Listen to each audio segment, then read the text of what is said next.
नमस्कार, हार्दिक अभिनंदन है आपका धरती धोरारी में ऑन डीडी राजस्थान। आपके साथ मैं हूं अनामिका और इस शो में हर बार हम आपकी मुलाकात करवाते हैं देश विदेश और हमारे प्रदेश की जानी मानी हस्तियों से। आज की ख़ास मेहमान से आपको मिलवाने से पहले मुनीर नियाज़ी साहब का एक शेर अर्ज़ करना चाहूँगी कि शहर का तब्दील होना, शाद रहना और उदास। शहर का तब्दील होना, शाद रहना और उदास, रौनकें जितनी यहाँ हैं औरतों के दम से हैं।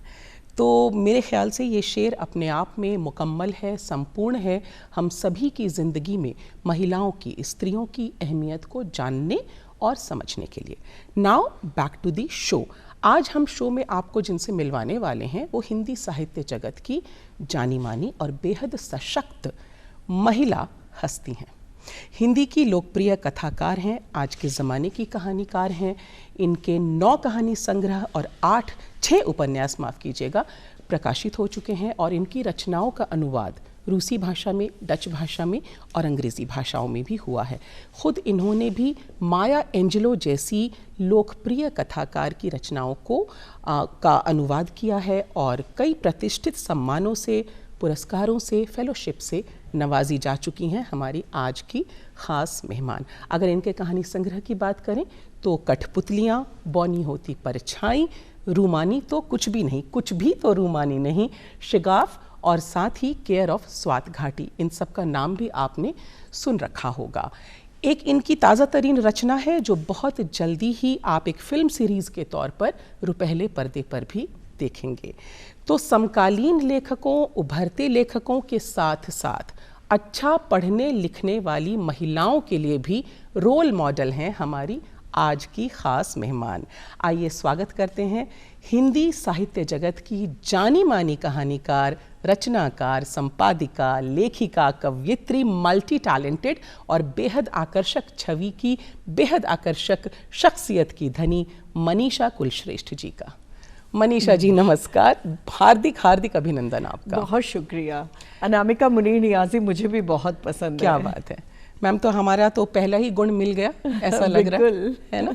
अच्छा, तो मनीषा जी आप लिखती रही हैं, कई सालों से लिख रही हैं और लेखन की शुरुआत जो होती है वो कभी ना कभी तो हुई होगी, बचपन में ही हुई होगी या किशोरावस्था में हुई होगी। तो एक बार आपको थोड़ा पीछे ले जाना चाहेंगे ज़िंदगी के उस मोड़ पर जब आप पढ़ना शुरू कर रही थीं, लिखना शुरू कर रही थीं, और क्या कहीं ना कहीं आप अपनी माताजी से भी प्रभावित थीं क्योंकि वो भी लिखती रही थीं? बिल्कुल अनामिका, दरअसल मेरा बचपन चित्तौड़गढ़ में बीता जी, जहाँ से मीरा आती हैं और मीरा जहाँ रही है वहाँ हवाओं में गीत तो होते हैं जी। तो मुझे लगता है कि मेरी माँ का तो योगदान रहा ही, क्योंकि उन्होंने हमारे हाथों में हमेशा अच्छी किताबें दी, अच्छे उपन्यास दिए और कभी भी हमें ये कह के नहीं रोका कि ये उपन्यास तुम्हारे पढ़ने लायक नहीं है। अच्छा। उन्होंने हमें एक्सप्लोर करने दिया। तो मेरे को लगता है कि जब आप एक सघन पाठक होते हैं तो कहीं ना कहीं आपके अंदर एक छोटा सा लेखक उग आता है। तो बहुत बचपन में कविताएं लिखना शुरू कर दिया था जी। बल्कि मैं कहूँ तो मैं किशोरावस्था में थी और मैंने कहानी लिखने पे अपना हाथ आजमा लिया था और मैं इतनी दुस्साहसी थी कि तब मनोरमा में साहित्यिक कहानियाँ भी छपा करती थी। ममता कालिया जी, मृदुला जी, मालती जोशी की कहानियाँ छपती थी और मैंने भी भेज दी थी। तो वो एक रचनात्मकता का जो कीड़ा होता है वो अंदर कुलबुला रहा था और कॉलेज में आते आते मुझे युवा साहित्यकार सम्मान मिल चुका था साहित्य अकेडमी, राजस्थान साहित्य अकेडमी से। तो मैं कहूँगी कि मतलब शुरू से मुझे साहित्य की प्रति बहुत उत्सुकता थी, बहुत जिज्ञासा थी। उसके बाद वो जिज्ञासा रुचि में बदली, रुचि से धीरे धीरे एक मेरे ऐसे अनन्य अंग में बदल गई। अब साहित्य मेरा अपना हिस्सा है।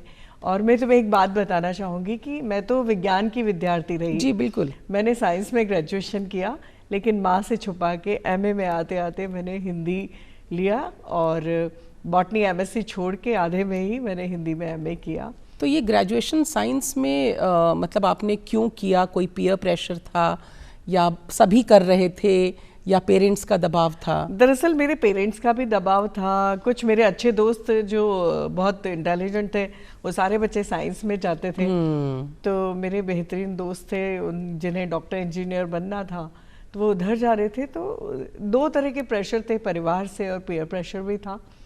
और कुछ मेरा एक अंदर मुझे जीव विज्ञान से, पर्यावरण से बहुत प्रेम है, तो बायोलॉजी जूलॉजी मेरा प्रिय विषय भी रहे, तो वो प्रेम भी मुझे उधर ले गया था। तो जहाँ बाकी बच्चे, बाकी जो क्लासमेट्स थे वो डॉक्टर इंजीनियर बनना चाह रहे थे, मनीषा जी लेखिका बनना चाह रही थीं, और हमने सुना कि आप छोटी थी तो आपने ललिता, ययाति ऐसी रचनाओं को भी पढ़ा था, उनके हिंदी अनुवाद को। कई तरह की किताबें आप पढ़ती थी? बिल्कुल, मैंने शंकर का चौरंगी और विष्णुराव खांडेकर का ययाति और ललिता 8वीं क्लास में पढ़ लिए थे। तो मैंने जैसा कि कहा कि माँ ने कभी रोका नहीं। अच्छा। माँ ने हमें एक्सप्लोर करने दिया, बल्कि कहा कि अगर इसको दोबारा बड़े होकर भी पढ़ना ताकि तुम्हें बेहतर ढंग से समझ में आए। तो ये एक वो था। तो बल्कि मैं ये कहूँगी कि बचपन से बहुत सारी चीज़ें जो मुझे किताबों ने दी, वो मुझे लगता है कि आसपास के वातावरण से ज़्यादा मुझे किताबों ने दिया। एक अलग तरह का पर्सपेक्टिव मुझे किताबों ने दिया। तो आज की जो मनीषा जी हैं, परिपक्व कहानीकार हैं, वो जब किशोरावस्था में थीं तो क्या यही ख्वाब थे या कुछ और बनना था? दरअसल ये ख्वाब नहीं थे। मैं जानती हूँ कि किशोरावस्था में कोई एक जगह बैठ के लिखने का ख्वाब नहीं पालता। मुझे लगता था कि हाँ मैं लिख लूँगी, लिखना मेरा अंतिम शरण है। लेकिन उसके अलावा मैं जैसे कथक सीख रही थी तो मैं कथक की नृत्यांगना बनना चाहती थी। विशारद किया आपने कथक में? मैंने कथक में विशारद फिर शादी के बाद किया। क्या बात तो है। कई शौक जो थे वो शादी के बाद पूरे किए मैंने। तो दरअसल हुआ ये कि जब मैं छोटी थी तो मेरे आँखों के आगे नई दुनिया खुल रही थी और एक भारत एक उत्तर आधुनिक समय में जा चुका था। तो वो समय था जब फिल्में, विज्ञापन, मॉडलिंग की दुनिया हमारे सामने खुल रही थी। तो वो समय था जब मैं चाहती थी कि मैं मॉडल बनूं। अरे वाह। और निश्चय ही मैं ऐसा चाहती थी, लेकिन मुझे पता था कि एक कस्बे में रहने के अपने नुकसान हैं। तब हम चित्तौड़गढ़ में रहा करते थे, तो मेरे माता पिता को मेरा ये विचार को खास पसंद नहीं आया, क्योंकि वो चाहते थे कि मैं डॉक्टर या कम से कम टीचिंग लाइन में तो जाऊं, क्योंकि वो दोनों शिक्षा, मेरी माँ जिला शिक्षा अधिकारी थी और पिता ब्लॉक डेवलपमेंट ऑफिसर थे जी। तो उनका दायरा छोटा था, लेकिन मैं बहुत दूर तक के सपने देख रही थी। तो मनीषा जी, आज के ज़माने से अगर कंपेयर करें तो कंपैरेटिवली आपकी शादी थोड़ी जल्दी हो गई, बच्चे भी हो गए। तो क्या लेखनी में ब्रेक आया, या ये जो टाइम था आपका जब आप अपने हस्बैंड के साथ अलग अलग पोस्टिंग्स पे जाया करती थीं, तो एक ब्रेक तो ज़रूर लगा होगा, फिर अपने अंदर की लेखिका को कैसे जीवित रखा आपने? बिल्कुल अनामिका, लेकिन जब 23 साल की उम्र में शादी हुई तो मुझे एक तरह की खुशी हुई थी कि चलो अब मुझे एग्ज़ाम नहीं देने पड़ेंगे क्योंकि मैं पढ़ाई से भागती थी। लेकिन जो ऐसी वाली पढ़ाई होती है, जो उपन्यास पढ़ना, कहानी पढ़ना, ये मेरे शौक थे। तो शादी के बाद भी मैंने अपने पति से पूछा, हम एक छोटी सी जगह में नॉर्थ ईस्ट में पोस्टेड थे, तो मैंने कहा एयरफोर्स की कोई लाइब्रेरी नहीं होती है? अच्छा। तो वो मेस लाइब्रेरी या ऑफिसर्स मेस की लाइब्रेरी होती थी, वहाँ अंग्रेजी किताबें होती थी, और वो भी ऐसी वाली ना जिनमें चेतन भगत और ऐसे वाले लोकप्रिय उपन्यास हुआ करते थे। मुझे गहरी साहित्यिक प्यास थी मुझ में। तो फिर इन्होंने मुझे बताया कि हमारी तकनीकी लाइब्रेरी होती है, तो मैं उसमें गई, वहाँ मुझे अच्छा साहित्य मिला। तो मुझे लगा कि मेरी भूख मिटी है। तो बस वो समय था। तो एक ब्रेक तो आया अनामिका। शादी 23 साल में हो गई, 24-25 साल में दोनों बेटियों का जन्म हो गया।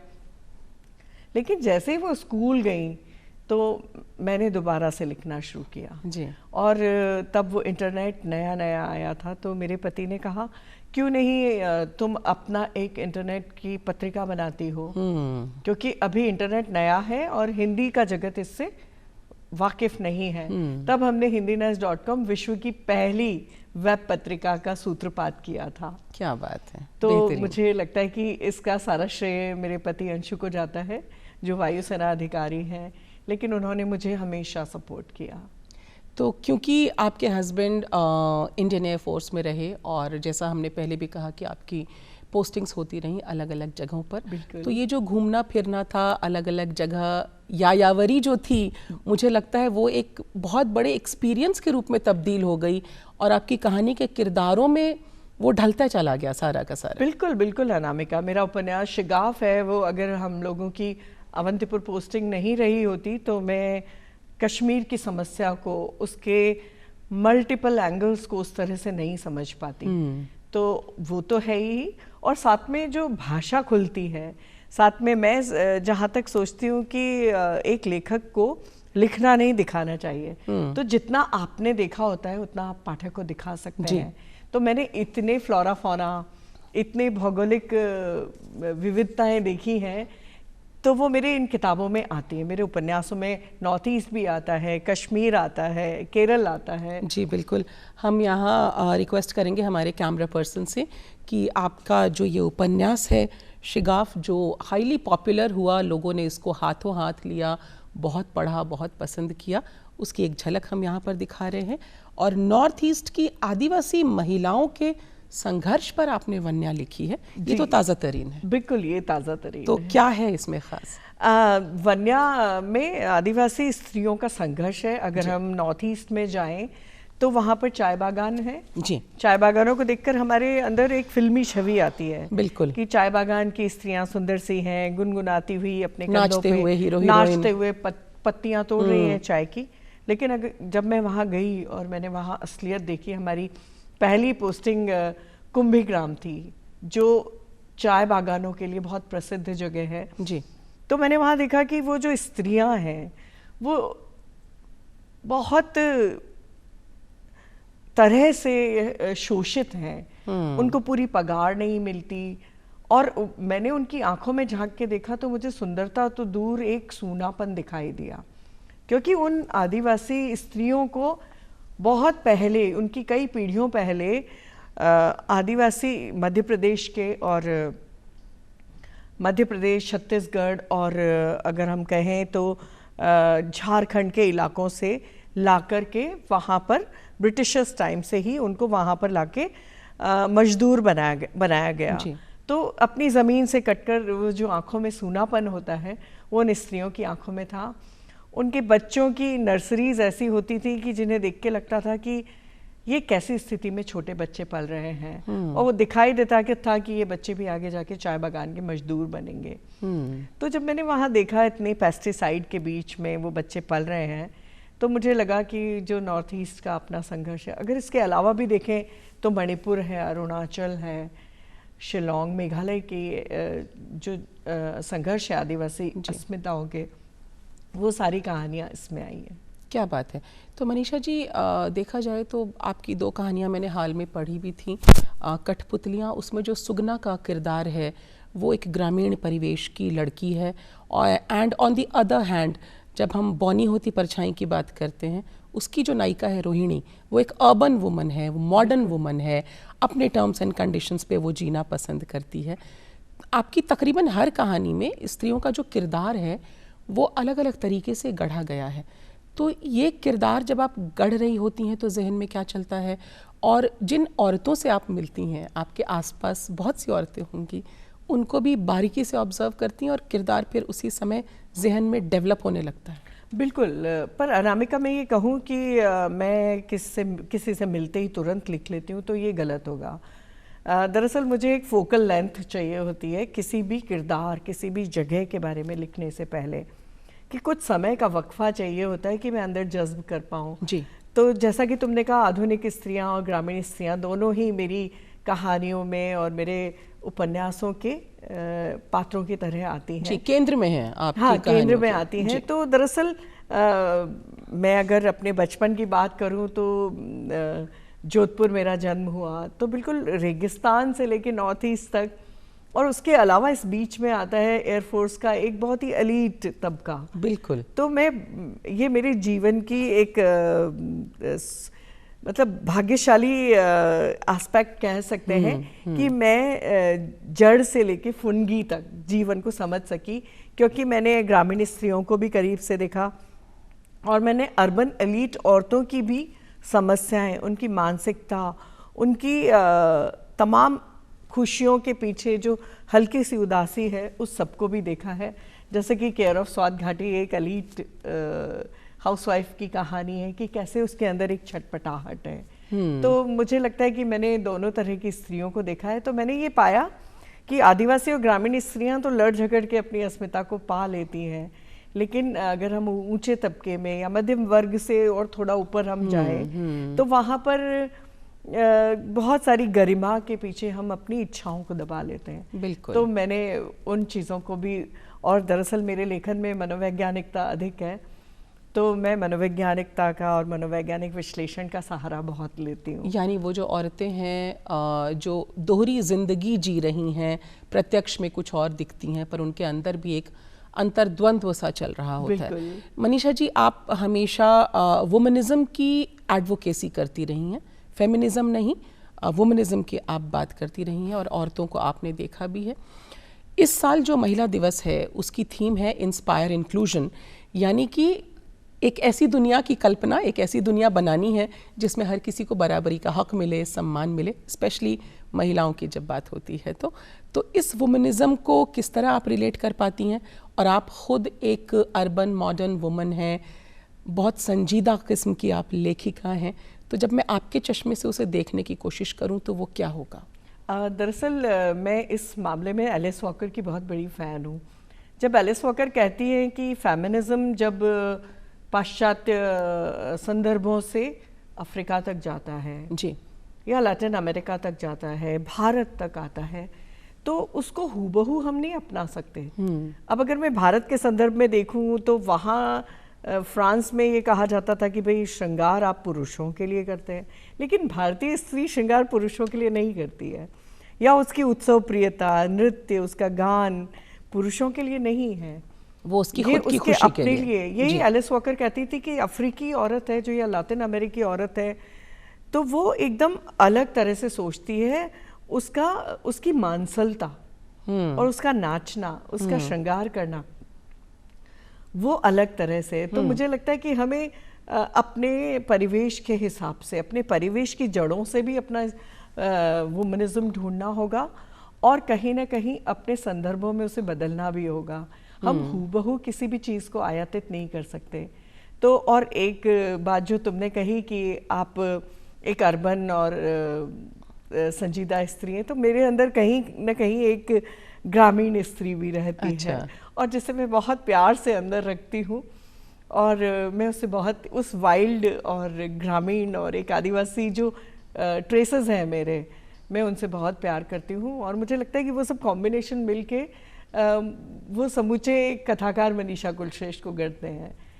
तो मुझे लगता है कि वुमनिज्म हम सबको इसलिए कंफर्टेबल लगता है कि हम उसको अपनी स्किन के साथ पहन सकते हैं। उसके लिए हमें बदलने की ज़रूरत नहीं है। जैसे अगर हम पाश्चात्य आयातित फेमिनिज्म को देखें तो वहाँ पे बहुत सारे ऐसे मूवमेंट चले थे जिसमें औरतों ने जीन्स पहनी थी और पुरुषों के हम कदम होने के लिए बहुत सारी चीज़ें ऐसे की जो पुरुष करते हैं। लेकिन मुझे लगता है कि आप स्त्री होके भी उतने ही सशक्त हो सकते हैं। आप इसी श्रृंगार के साथ, इसी साड़ी के साथ, या जिस भी वेशभूषा में आप कंफर्टेबल हैं, आप उसमें अपनी सशक्तता को बिल्कुल नारीत्व की गरिमा को बरकरार रखना है। हाँ, भले हमें गरिमा, अगर हम रूढ़ शब्दों में ना लें, तो वो जो एक स्त्रीत्व है, एक जो स्त्री की कोमलता है, बिल्कुल, तो मुझे लगता है कि स्त्री का कोमल होना कहीं से भी उसे कमजोर नहीं करता। हमें फेमिनिज्म में दृढ़ होने के लिए हमें पुरुष होने की जरूरत नहीं है, मूंछों पे ताव देने की जरूरत नहीं है। हम स्त्री होके भी उतने ही मजबूत हो सकते हैं। बिल्कुल बिल्कुल। आम भाषा में अगर कहा जाए तो हमें पुरुष बनने की ज़रूरत नहीं है, क्योंकि स्त्रियां अपने आप में पूर्ण हैं। आजकल इंटरनेट पे, सोशल मीडिया पे जब फेमिनिज्म की बात होती है तो उन्हें यही कहा जाता है कि पुरुषों के साथ कंधे से कंधा मिला करके चलो, पुरुषों की बराबरी करो, जबकि हमें ये समझने की ज़रूरत है कि हम तो अपने आप में पूर्ण हैं। बिल्कुल बिल्कुल। बल्कि मैं तो ये सोचती हूँ कि आजकल माएँ अपने बेटों को, जो अभी बात चली थी कि नया एस्पेक्ट, इस महिलाओं को लेके जो एक नया एस्पेक्ट आ रहा है कि कैसे एक अपने आप को हम साबित करें। तो मुझे लगता है कि आजकल माएँ जो जागरूक हैं अपने बेटों को हल्के से अपने होने के इस महिला होने के स्ट्रीक के साथ पालती हैं। वो बच्चों को खाना बनाना सिखाती हैं, वो महिलाओं का सम्मान करना सिखाती हैं अपने बेटों को। तो मुझे लगता है कि ये आने वाली दुनिया में जब नए बच्चे जब बड़े होंगे या अभी जो बच्चे हैं वो जब स्त्रियों को देखेंगे तो हमारी पीढ़ी में जो पुरुष हमें देखते थे वो उस देखना वो पहले वाले देखने से अलग देखना होगा। बिल्कुल। तो निश्चय ये दुनिया सुंदर होने वाली है। क्या बात है, हम भी यही उम्मीद करते हैं कि दुनिया इसी तरह बेहतर होती रहे। और महिला दिवस की बात भी हो रही है और आपका एक बेहद खूबसूरत काव्य संकलन हमारे सामने पड़ा है, महिलाओं के बारे में आपने काफ़ी कुछ लिखा है। तो मनीषा जी, आपकी कुछ पसंदीदा कविताएं? वैसे तो हर कविता आपका अपना बेबी है, पर उसमें भी अपने बच्चों में भी एक ना एक तो फेवरेट होता ही है। बिल्कुल, मैं एक कविता सुनाती हूँ। मैं स्त्री हूँ, सृष्टि के आरंभ से ही जानती थी कि अकेले होकर भी प्रेम का उत्सव मनाना हो तो इसे कला में ढाल दो। वाह। वह मानता था प्रार्थना और प्रेम एक ही सिक्के के दो पहलू हैं, एक ही क्षण में बीतते और रीतते। मैं मानती थी हम स्थायी बिछोह में भेजी हुई आत्माएं हैं, हम भीड़ भरी सड़कों पर धूल भरी आंधियों में मिलेंगे। वह पुरुष था हर पल यह सीखते हुए कि ऐसा प्रेम व्यर्थ नहीं होगा बल्कि ज़्यादा पुरजोर होगा, कई रूपों में व्यक्त होता हुआ। बेहतरीन, बेहतरीन, बेहद खूबसूरत। और हम चाहेंगे कि आप एक बार इस बुक को दिखा भी दें, हम अपने कैमरा पर्सन से भी रिक्वेस्ट करेंगे। मनीषा जी का बेहद खूबसूरत ये काव्य संकलन है। और एक और कविता जी बिल्कुल मैम, हो जाए।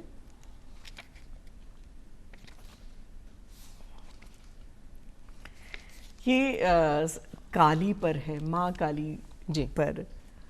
काली तुम मेरा भय हो, आस्था भी। बचपन के दुस्वप्नों में खामोश किले के बुर्ज पर एक काली शिला पर उदास बैठे देखा था तुम्हें शायद ही कभी मुस्कुराते हुए देखा।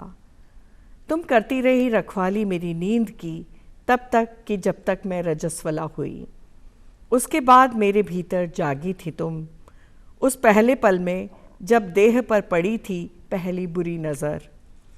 मेरी चोटी खुली थी और आंखें लाल। बहुत सुनी थी किंवदंतियाँ, चाहते थे बलि शराब जोगी और सिद्ध। फहरती रही लाल पताकाएं, तुम उदास बनी रहीं। तुम उन सबकी उदासी पहने थी जिन्हें मैं जानती थी, जिन्हें समाज कहता था काली कल्लो काली माई। तुम उन अंधेरों को पहने रहीं जिन अंधेरों में उबलता था गुस्सा खून भरे खप्पर में। और एक दिन सौंप कर मुझको उठाकर खून भरा खप्पर और कटार अपनी उदास सांवली तांबई देह पर भस्म मल कर तुम चली गई। शव पर आरूढ़ विदा के पलों में भी नहीं मुस्कुराई तुम। हाथ रखा था अपना संवलाया सुर्ख मेरी कोख पर और कुछ बुदबुदाई थीं। आज याद कर रही हूँ तुम्हें श्यामा। अंधेरे में तुम्हारी विद्युत लता सी आंखें अपनी ही कोख के भीतर उतर कर याद करने की कोशिश कर रही हूँ। वह मंत्र ढूंढ रही हूँ, वह काली शुला खोज रही हूँ और खोज रही हूँ वो अभिमंत्रित तलवार। ईशानी च भुजो रक्षेत कुक्षो नाभि च कालिका। बेहतरीन मैम, बेहतरीन। और ये पाठकों के बीच भी काफ़ी लोकप्रिय है।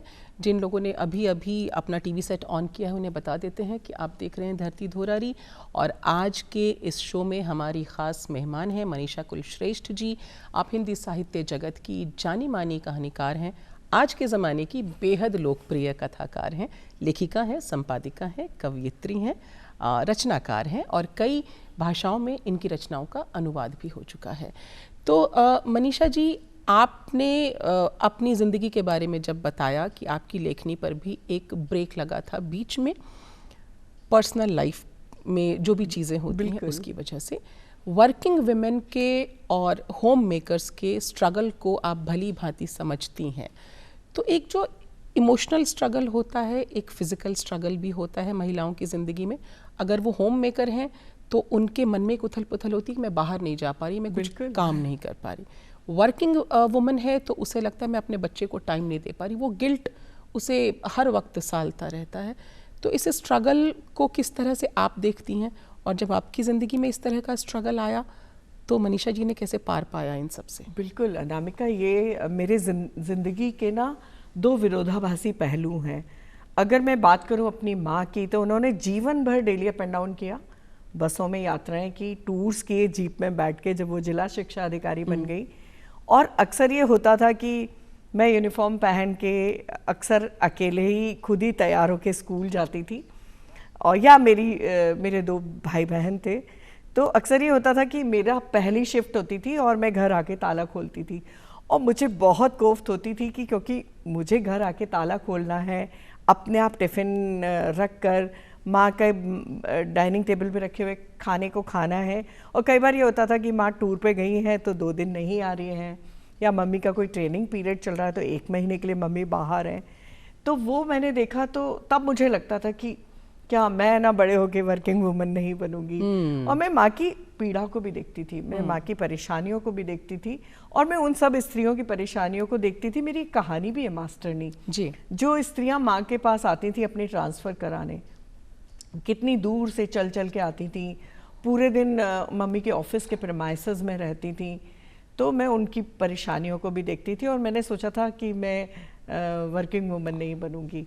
लेकिन उसके बाद जब मेरी शादी हुई, और मुझे अक्सर ताना मिलता था कि तुम्हारे घर में तो सब वर्किंग हैं, तुम नहीं हो। हालांकि मेरे पति वायुसेना अधिकारी थे, तो उनके साथ में मेरा नौकरी करना इतना आसान नहीं था। पर आपका स्वतंत्र लेखन तो चल रहा था। हाँ, शादी के पहले से। बल्कि लिखना, पहले मैंने डांस अपना कथक पूरा किया कि चलो मैं कथक करके अपने आप को कहीं संतुष्ट करूंगी। बीच में मैंने केवी में भी एडहॉक टीचिंग भी की, जहां मुझे मिल जाती थी। और उसके बाद मैंने अंततः मैंने एक अपने लिए मेज ढूंढी घर के कोने में, और मैंने किताब लिखना शुरू किया। तब मुझे दोनों तरह की छटपटाहटें थी। मुझे भी लगता था कि मैं नौकरी करूं, जेब से आज़ाद हूं। तो मुझे लगता है कि फ्रीलांस एक ऐसा काम था जो मुझे बहुत सूट किया। तो आज भी ऐसी स्त्रियां होंगी जिनको लगता होगा कि हम बच्चे पाल रहे हैं, हम बाहर निकलें, और मेरी माँ जैसी स्त्रियां होंगी जिन्हें गिल्ट होता होगा कि घर पे बच्चा अकेला है। तो मुझे लगता है कि हमें वो गिल्ट भी छोड़ देना चाहिए, और ये बेचैनी भी छोड़ देनी चाहिए।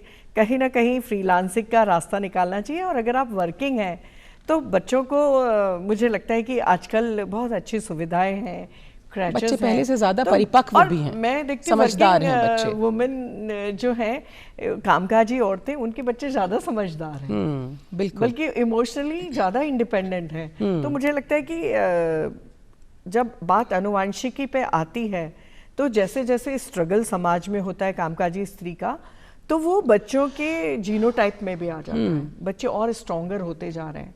बिल्कुल। तो मुझे लगता है कि ये एक प्रोसेस है जिसमें आगे आने पे बच्चे और अपनी माँ की उस इंडिपेंडेंस और माँ की वर्किंग होने को और ज़्यादा अच्छी तरह समझेंगे, और वो चेरिश भी करेंगे कि मेरी माँ में ये क्वालिटीज़ हैं। बहुत सी ऐसी महिलाएं हैं मनीषा जी जो बहुत टैलेंटेड हैं लेकिन आगे नहीं आ पाती, उनके मन में एक कश्मकश चलती रहती है, क्या करें, कैसे करें। और आपकी कहानियों में कई बार ऐसी महिला किरदार भी हमें नज़र आई हैं, दिखती हैं, जो चाहती हैं कि आगे आएँ। उन्हें क्या कहना चाहेंगी? बिल्कुल, मेरी कहानी केयर ऑफ स्वाद घाटी है। तो घर से बहुत सारे विरोध के बावजूद वो बाहर निकलती है। तो मुझे लगता है कि हर स्तर पे हम एक संघर्ष तो करते हैं। तो मुझे लगता है फर्मनेस और फर्मली अपनी बात कहना बहुत ज़रूरी है, और घर से निकलना है तो निकलना ही है। और मुझे नहीं लगता कि कामकाजी जो स्त्रियां हैं वही घर से बाहर निकलती हैं, जो गृहिणियां हैं वो भी बाहर निकलती हैं। और आजकल मुझे लगता है मेरी पीढ़ी के बाद में जो भी पीढ़ी हुई है, ज़्यादातर लोग फ्रीलांस कुछ ना कुछ काम कर रहे हैं। तो क्योंकि फ्रीलांसिंग में उन्हें घर परिवार दोनों मिल जाता है, तो मुझे फ्रीलांसिंग एक अच्छा ऑप्शन। बिल्कुल। और अगर हम गाँव में भी जाएँ तो स्त्रियाँ जैसे राजस्थान में फूल उगाने का काम करती हैं। मेरा एक कभी लेख भी आया था जी। तो उसमें मैंने यही लिखा था कि भले ग्रामीण स्त्रियां हों, वो भी खेती के ज़रिए, मजदूरी या किसी और आंगनबाड़ी के ज़रिए अपनी जेब की आज़ादी ढूंढ रही हैं। फाइनेंशियल इंडिपेंडेंस बहुत ज़्यादा ज़रूरी है। मनीषा जी, पुरुष भी बदल रहे हैं। बिल्कुल, ये भी बहुत अच्छी बात है। आजकल को पेरेंटिंग का भी ज़माना है, पुरुष भी सहभागिता निभाते हैं बच्चों को पालने में, घर का काम करने में भी। ये भी बहुत अच्छी चीज़ें हैं जो हम नए दौर के साथ में देखते आ रहे हैं। आप कुछ बरस पहले एक ट्रैवलॉग के सिलसिले में कैलाश मानसरोवर भी हो आई, कैसा था अनुभव? अरे वो अद्भुत अनुभव था। दरअसल क्या हुआ कि मैं मेघदूत की पूरी यात्रा कर रही थी, जहाँ पे मेघ मार्ग को मैं एक्सप्लोर करना चाहती थी कि जब कालिदास का जो यक्ष है, जिसको कुबेर ने श्राप दे दिया है कि तुम जाके धरती पे चले जाओ। हाँ, कालिदास के जो मेघदूत जो उनकी रचना है, उनका जो खंड काव्य है, तो उसमें जो यक्ष पहले दिन, आषाढ़ के पहले दिन जब बादल को देखता है तो उसे अपनी प्रिया की याद आती है, तो उससे कहता है कि मेरा संदेश लेकर जाओ। तो वो जो यक्ष रास्ता सुझाता है जी कि राम टेकड़ी नागपुर, या अगर हम कहें सरगुजा से, तो वो पूरा यात्रा मैंने की। और अलका नगरी है कि नहीं, मैं कैलाश तक ज़रूर गई। तो वो जो कैलाश यात्रा थी, तो उसमें कहते हैं कि शिव जो है अपने आप में एक औघड़ है जी। तो औघड़ है तो वो मृत्यु से साक्षात्कार कराएंगे ही। औघड़ है तो आपको औघड़ होना पड़ेगा अगर कैलाश जा रहे हैं। तो मुझे सबसे ज़्यादा जो चीज़ याद आती है कि 5-6 बार तो मेरा मृत्यु से साक्षात्कार हुआ। कभी लैंडस्लाइड हो गया, तो कहीं से ऊपर जहाँ मैं खड़ी थी वहीं थोड़ी देर बाद एक चट्टान आके गिरी। आप बुखार में भी थी उन दिनों? बुखार भी था और बहुत सारी चीज़ें थी। उसके बावजूद एक लगन थी कैलाश तक जाने की। तो मुझे याद है कि जब पहली बार आधी रात, पहले तो बादल थे तो कैलाश दिखे नहीं पूरे रास्ते, आधी रात मुझे याद है कि मैं बाहर निकली, मेरा तो कुछ दिल घबरा रहा था, तो मैं बाहर निकली तो कुछ देर के लिए कैलाश और कैलाश के ऊपर आकाश गंगा मुझे दिखाई दी। उस पल मुझे लगा कि ये जो यात्रा जिसको मैं नकार रही थी, ये मेरी आध्यात्मिक यात्रा नहीं है, ये बस एक यात्रा है जो मेघ मार्ग की यात्रा की तलाश है। लेकिन उस पल लगा कि कहीं ना कहीं मेरे अंदर एक आध्यात्म जागा। उस आध्यात्म का कोई आकार नहीं था, लेकिन वो कैलाश से एक 1-to-1 एक संवाद था। तो कहते हैं कि कैलाश आपको औघड़ रूप देते हैं। तो 5-5 दिन हम नहाए नहीं थे और बिल्कुल अपने शरीर से ना बिल्कुल वितृष्णा तो नहीं हुई, पर अपने शरीर को महसूस करना मैंने बंद कर दिया था। कुल मिला के देखें तो अलौकिक बहुत अलौकिक अनुभव था। मानसरोवर एक को देखना, उसमें तैरते हुए, क्योंकि मेरी माँ मानसरोवर के बारे में सुनाया करती थी, क्षीर सागर वही है मानसरोवर। तो उसको देखना मेरे बचपन का सपना था। अच्छा मनीषा जी, जो उभरते हुए लेखक हैं, उन्हें आप क्या कहना चाहेंगी? लेखनी को किस तरह सुधारें, कितना पढ़ें, क्या क्या करें? मुझे लगता है कि एक लेखक बनने के लिए सबसे पहले ज़रूरी है आपने अपने पूर्ववर्तियों को अच्छी तरह पढ़ा हो और वैश्विक साहित्य को भी बहुत अच्छी तरह पढ़ा हो। अगर आप पढ़ने की इस तैयारी के बिना आते हैं तो कहीं ना कहीं आप क्लीशे भाषा को इस्तेमाल करते हैं, या आप है ना बहुत पुरातन ढंग से कहानी कहना शुरू करते हैं। लेकिन जब आप बहुत सारा पढ़ के आते हैं तो आपके मन में इच्छा होती है कि आप इस सब को पार करके आगे जाएं। तो मैं हमेशा लिखने के लिए हमेशा एक प्रचलित जुमला है, लिखें नहीं दिखाएं। अच्छा। तो अक्सर नए लेखक जब आते हैं तो वो लेखक के तौर पे कहानी में मौजूद होते हैं जी। जबकि अब जब आप परिपक्व लेखक होने लगेंगे, आपकी उपस्थिति कहानी में से कम होने लगेगी। आप उस कहानी को एरियल व्यू से या कैमरे की निगाह से देखने लगेंगे, ड्रोन कैमरे की नजर से, ड्रोन कैमरे या कोई भी एंगल, आप कोई भी पर्सपेक्टिव। और कहानी लिखने के लिए ये भी जरूरी है कि आप बाहर निकलें, कमरे में बैठ के कहानी नहीं लिखी जा सकती। मुझे लगता है कि दोनों ही स्थितियां हैं। कमरे में बैठ के सूक्ष्म कहानियां लिखी जा सकती है, लेकिन जब आप विराट स्तर पे कहानी लिखते हैं तो और परिवेश को जानना चाहते हैं, तो परिवेश अगर आएगा तो आपको बहुत सारे परिवेशों से आपको परिचित होना चाहिए। तो मनीषा जी, समय इजाज़त नहीं दे रहा, लेकिन फिर भी हम चाहेंगे, महिलाओं के बारे में बहुत बात हुई, चलते चलते महिलाओं को क्या कहना चाहेंगे आप? मैं महिलाओं को यही कहना चाहूँगी कि जो आप है एग्जैक्टली जो बिल्कुल मौलिक आप हैं वही बने रहें, और जो मौलिक आपकी इच्छाएं हैं उनको ज़रूर पूरा करें। समाज के, परिवार के दबाव को आप बहुत डिप्लोमेटिकली हटा सकती है। मैं हमेशा कहती हूँ कि क्योंकि हम महिलाएं हैं, हमने इतने युगों का संघर्ष सहा है, तो वो हमारी आनुवंशिकी में आ गया है कि हम सर्वाइवल ऑफ द फिटेस्ट के उस मूल मंत्र को समझती हैं। तो फिटेस्ट वही व्यक्ति होता है जो अपनी परिस्थितियों से समझौता भी करता है, लड़ता भी है, बाहर भी निकलता है और कुछ उसकी परिस्थितियों की जो सीमाएं हैं उनको अपना भी लेता है। क्योंकि मैं विज्ञान की छात्रा हूँ और सर्वाइवल ऑफ द फिटेस्ट के लिए आपको थोड़ी सी तिकड़म भी करनी पड़े कि भाई बाहर निकलना है तो थोड़े से बहाने बनाने हैं या थोड़ा सा किसी को अपने परिवार में थोड़ा सा प्यार से समझाना है, तो वो आपको ज़रूर करना चाहिए और अपने लिए रास्ते निकालने चाहिए। ज़रूरी नहीं है कि रास्ते केवल तलवारों और कुदालों से निकलते हैं, कभी कभी प्यार भरे बोलों से भी निकल आते हैं। क्या बेहतरीन आपने बात कही। और जैसा आपने कहा कि अपनी मौलिकता को बनाए रखें और वुमनिज्म पे बिलीव करें, ना कि फेमिनिज्म पर और फेक फेमिनिज्म की अपने गुण है। मैं ये नहीं कहूँगी फेमिनिज्म पे बिलीव ना करें, क्योंकि फेमिनिज्म नहीं होता एक मजबूत पिलर की तरह, तो उसमें से एक शाखा की तरह वुमनिज्म नहीं निकल पाता। तो नारीत्व को बरकरार रखें, पूर्णता को बरकरार रखें और मौलिकता को बरकरार रखें। जैसे मौलिकता से परिपूर्ण लेखिका मनीषा कुलश्रेष्ठ जी हमारे साथ रहीं। मैम, दिल से आभार आपका, बहुत बहुत शुक्रिया, आपने वक्त निकाला और हमसे बातचीत की। आपका बहुत बहुत धन्यवाद मैम। बहुत शुक्रिया अनामिका, अच्छा लगा आपसे बात करके। Thank you so much ma'am. और दर्शकों, आपसे भी इजाज़त लेने का वक्त आ गया है। आप देख रहे थे धरती धुरारी। आज हमारे साथ रहीं हिंदी जगत की जानी मानी कथाकार मनीषा कुलश्रेष्ठ जी। हमें उम्मीद है कि आपको आज का कार्यक्रम ज़रूर पसंद आया होगा। तो महिला दिवस की हार्दिक शुभकामनाओं के साथ अनामिका को भी दीजिए इजाज़त। अपना ध्यान रखिए और देखते रहिए आपका हम सबका चहेता डीडी राजस्थान। अभी के लिए नमस्कार।